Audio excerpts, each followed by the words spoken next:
La saison 2 de Daredevil Born Again est enfin disponible, et franchement, c'est incroyable. Et je le précise, il n'y aura pas de spoil, mais franchement, quel épisode. Là, ça m'a mis directement d'accord. Tu le sais, pour la première saison, j'ai trouvé le rythme un peu irrégulier, mais aussi les scènes d'action, pour moi, étaient moins fluides que, tu vois, la série qu'on avait eue avec Netflix. Et là, pour le coup, les scènes d'action sont vraiment bien rythmées, c'est fluide, ça donne envie.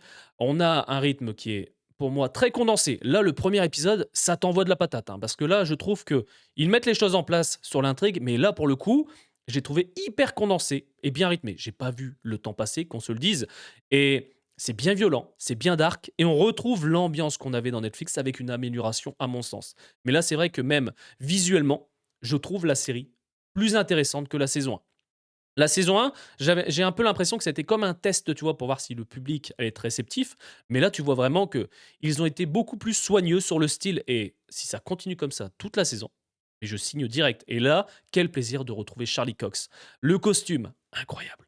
Incroyable. Même l'intrigue, tu verras ce qui se passe. Je te l'ai dit, il n'y aura pas de spoil. Ça va te plaire. Ça va vraiment te plaire, ça fait plein de connexions et waouh, vivement la suite. Alors oui, beaucoup vont dire un épisode c'est chiant, etc. Mais pour le coup, je préfère on ait plusieurs séries hein, qui tournent un peu partout, qu'on ait un épisode par semaine, tu vois, que d'avoir toute la série qui est balancée d'un coup et dans 2 semaines, on n'en parle plus. Là, ça permet de faire monter la pression et je le dis, j'adore cette saison 2.